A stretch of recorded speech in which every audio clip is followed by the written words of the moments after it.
favorite apps like Instagram or YouTube talk to each other. That invisible connection between them is called an API.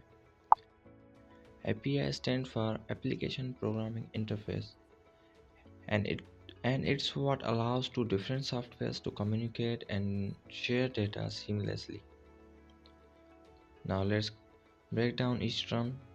Application like YouTube, Facebook, Instagram. These are the applications which we interact with. For example, app.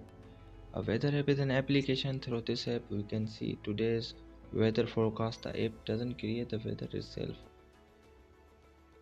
Instead, it's use API to get the information from the weather services. Another example is music app. Suppose you want to play a song that isn't stored in your app. The app uses an API to get the song from music services. You don't need to contact the services directly. The API fetches it for you. Next is programming. This is the code behind the app that makes everything work. It's written in languages like Python, JavaScript, or Java. You don't see it as a user, but it makes the respond when you press or pause the button or watch the video. For example, when you play a video, you don't see the programming behind it, or when you press pause or play the button, there is a code running behind in the background to make it happen. And honestly, most of us don't know the coding behind it. Programming is everywhere behind an app or website. It is the code that makes everything work. Every button you click, every video you play, or every piece of information you got, even if we don't see it, it's running in the background. Interface Interface is what you interact with, and it's what you see on the screen, the button, menus, and controls. For example, when you play or pause a video, you are using the interface.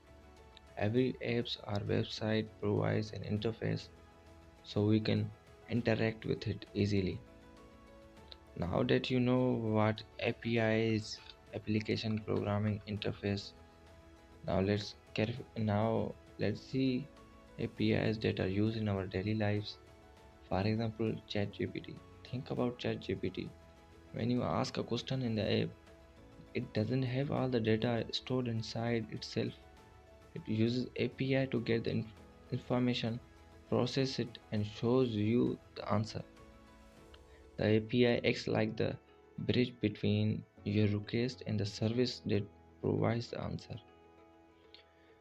Another famous example is maps. When you search for a direction in a map app, the app doesn't calculate everything on its own.